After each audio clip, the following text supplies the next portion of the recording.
2 বছর নাকি সিনেমাই চলে নাই।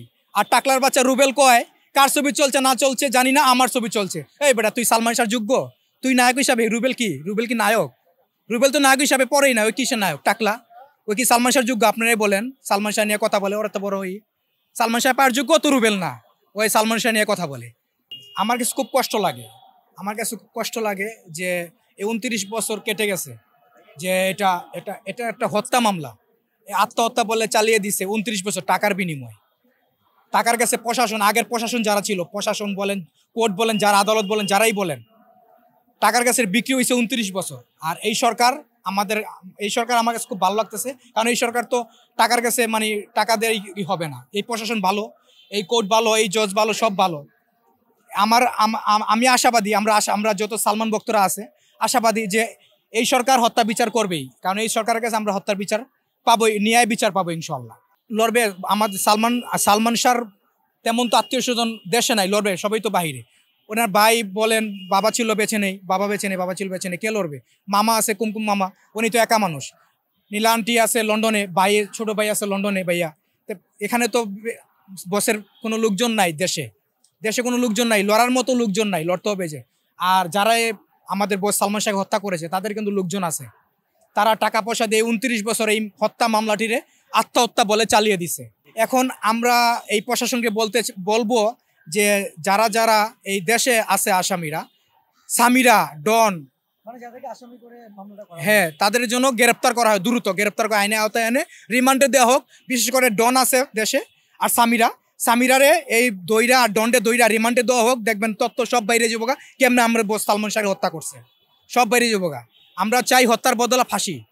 সামিরা, ডন, আজিজ মোহাম্মদ সহ যারা যারা এই হত্যা মামলা জড়িত, তাদের সবার ফাঁসি চাই, সোজা কথা ফাঁসি চাই।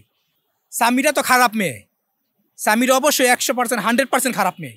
আমি একটা ইন্টারভিউ দেখছিলাম, মনসুর ভাই, সালমান শাহর খুব কাছের ছিল মনসুর ভাই, উনি একটা ইন্টারভিউ সময় টিভি দিয়েছেন। বাসায় গেছেন, উলঙ্গ অবস্থা দেখছে সামিরারে, তখন বস বাসায় নাই, তখন সালমান শাহ শুটিংয়ের কাজে ব্যস্ত। তাই ওই মহিলা কতটুকু ভালো হইতে পারে? তার স্বামী বাসায় নাই, উনি উলঙ্গ অবস্থায় বাসা কি করে? নিশ্চয়ই অন্য পুরুষ ঢুকাইছে রুমের ভিতরে, তাই ওই মহিলা ভালো হয় কিভাবে? আপনারা বলেন ওই মহিলা খারাপ?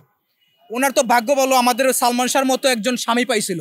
সালমান শাহর যতগুলো ছবি আছে সবগুলো ছবি দেখা হয়েছে, একবার বলে না, 20 বার 30 বার 50 বার করে দেখছি সালমান শাহর প্রত্যেকটা ছবিগুলো। বলিউডে তো বলিউড থেকে হলিউড যে পর্যায়ে যেত, হলিউডে পর্যায়ে সালমান শাহ যখন মারা গেছে, আমরা তো ছোট, তখন আমরা শুনছি পরে 2 বছর নাকি সিনেমাই চলে নাই।